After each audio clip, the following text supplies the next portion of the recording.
From Montana's news leader, this is the MTN Noon News. Good afternoon and welcome to your MTN Noon News for this Tuesday. I'm Hailey, Monaco. We start off with a developing story in Lewis and Clark County. A helicopter crashed while attempting to land in Lincoln this morning. According to a volunteer fire rescue Facebook post out of Lincoln, a life flight helicopter crashed while attempting to land in the middle of town. The post said everyone is okay. Main Street in Lincoln is shut down while emergency crews respond. They ask that people avoid the area. This is a developing story, and we will continue to bring you updates as we learn more. In continuing coverage out of Madison County, the firefighter who died Sunday on the Bivens Creek fire northwest of Virginia City has now been identified as 56-year-old Ruben Gonzalez Romero of Kaiser, Oregon. Romero was a veteran wildland firefighter with more than 20 years of experience. MTN's Megan Elaine is in Twin Bridges, where crews are honoring his service. The firefighting community is mourning today following the death of a firefighter in the Bivens Creek fire in the Tobacco Roots.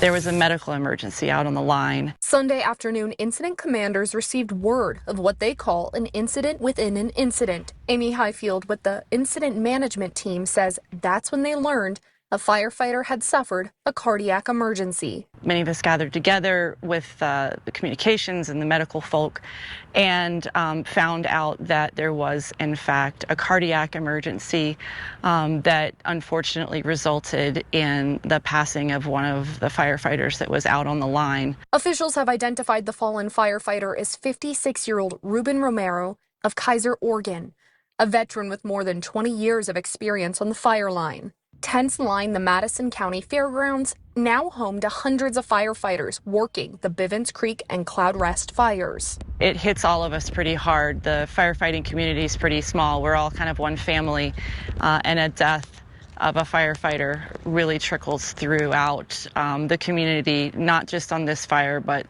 throughout the country and the world. Monday, hundreds of purple and black ribbons were handed out, colors that honor fallen firefighters like Romero. Moment of silence for him this morning, and we'll continue with celebrating, honoring, remembering him, and trying to do what we can to help support crews. But amid the grief, the mission continues. Because there is still a fire to fight. Nearly 800 personnel spent the day digging lines, clearing hot spots, and working to protect communities. Amy says for other fellow firefighters, honoring Romero means carrying on his work. Being able to go out there and continue that work, I know many of us feel like if I was to fall, that's what I would want my friends, my comrades, my colleagues to do, is to get out there and get after it. As the Bivens Creek and Cloud Rest fires burn thousands of acres, firefighters say community support has helped carry them through. Incredible feeling of hospitality and that we've had in these communities. For fire updates and evacuation information, visit our website. In Twin Bridges, Megan Elaine, MTN News. Thanks, Megan. Meanwhile, agencies across the state and beyond are sending their own messages of support after the loss of firefighter Romero. Romero was working with TJ Contracting LLC. In part of a statement, TJ Contracting said, quote, Romero was a dedicated firefighter who loved his job and enjoyed running his saw on the line. He brought joy, laughter, and wisdom to every crew he worked on. Ruben, you will be dearly missed. Thank you for your dedication and hard work. Fire crews across Montana are also responding. In part of a statement, Custer County fire crews said, quote, we send our condolences and prayers to his family, agency friends, and the responders on the scene. Rest in peace, brother. And the Knowles fire east of Plains is 16% contained at about 3,600 acres as of this morning. The northwestern side of the fire is the most active, and crews over there are strengthening containment lines. After a weekend of burnout operations to reduce fuels and the fire's spread, firefighters are working to cool hot spots and widen containment lines around the fire's edge.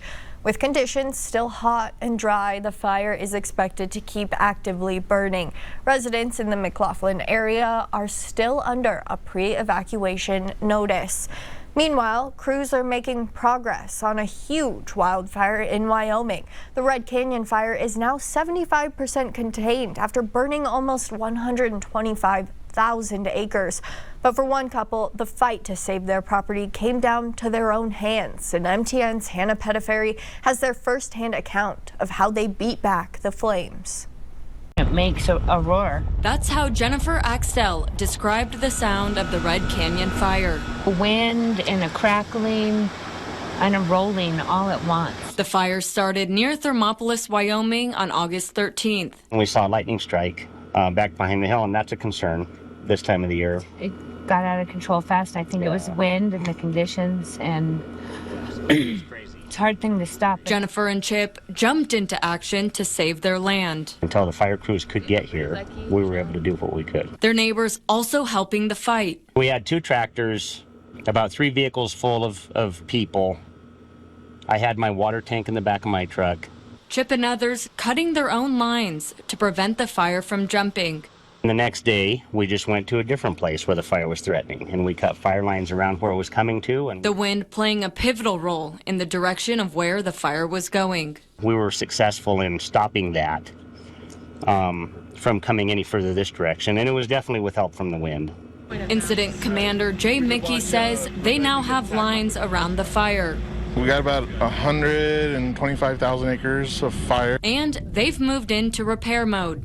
Those are lines in areas of the fire where it's cooled off, and we feel like we can repair it as close to back to normal as it was before the fire started. This area is covered in family ranches, and every acre of land is important. This fire affected a lot of the ranchers, and obviously grass is very important to them for their cattle operations and things like that.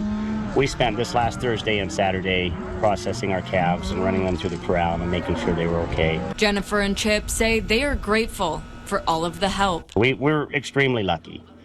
There are people that lost so much more than we lost. And everyone just pulled together, yeah, and worked really hard and had a common goal. In Thermopolis, Hannah Pettiferry, MTN News.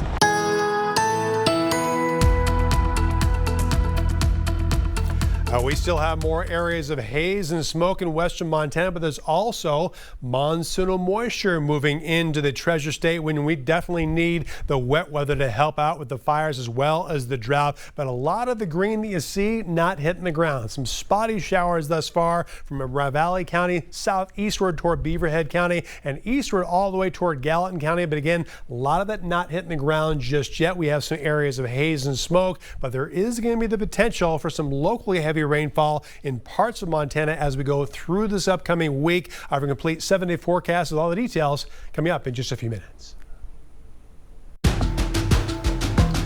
Now time for today's leading look as we follow some of the other stories making headlines. Investigators say the body of a man found floating in the Yellowstone River Monday afternoon appears to be a victim of an accidental drowning. The sheriff's office says a helicopter pilot spotted the body floating near a sandbar near the Duck Creek Bridge around 4 o'clock yesterday while returning from a search and rescue in Stillwater County.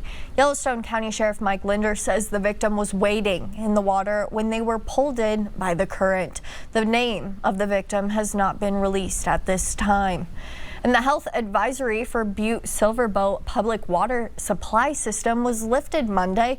The advisory was lifted after samples and results from independent laboratories indicated that the city's water has continued to remain well within the safe EPA drinking water standards. Butte will continue to sample and monitor the water system. Earlier this month, a do not consume water order was issued for some Butte residents after Montana Resources reported that possible processed water may have contaminated drinking water.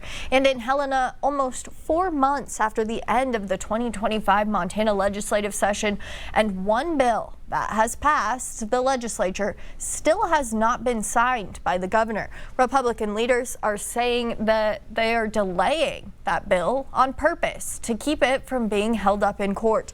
House Speaker Brandon Lear's office released a statement Monday about Senate Bill 437. Now, it seeks to define sex in state law as being male or female and fixed at birth.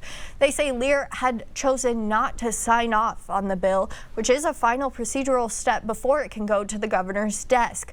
A similar bill passed in 2023, and it has been blocked by a state district judge. Earlier this summer, we told you that the Gianforte administration was looking to centralize state agencies, HR, procurement, and IT services. State leaders are now providing more details about the planned changes, and MTN senior political reporter Jonathan Ambarian has more on what's happening next for those workers in these positions. The Montana Department of Administration has been putting together documents like this one as they seek to explain why they're moving forward with a centralization of services for many state agencies. All of us are striving towards the same goal to try to increase our effectiveness, increase efficiency, make things easier for all of our employees and how they do that work and have that consistency across the enterprise. So far, it's been a pretty positive conversation. Director Misty Ann Giles says DOA has been meeting with other agencies over the last few weeks to get a better understanding of their needs, and those meetings will continue. Currently, some larger agencies have their own staff to handle HR, IT, and purchasing. Under this change, those staff would start reporting to the Department of Administration. Day in and day out, employees will retain their jobs. There'll be no pay cuts across the board to any of our agency employees. They'll stay in their locations and still serve those agencies as their main client. This is just working smarter and more efficiency and thinking about us as kind of a one company model when it comes to these operations versus 12 distinct agencies. Giles said the new structure would improve oversight, allow for more guidance, and use the buying power of the full state government to be more efficient when securing contracts. Instead of having 30 plus systems that may all do a lot of the same thing, let's whittle that down to 5 or 10 and make sure we're still meeting those needs, but in that duplication. The current plan is for the new structure to take effect for procurement first, then HR. The IT changes are more extensive and expected to take longer. Now, the state has put together an online page with more information about the centralization effort. You can find a link by going to our website. In Helena, Jonathan Ambarian, MTN News.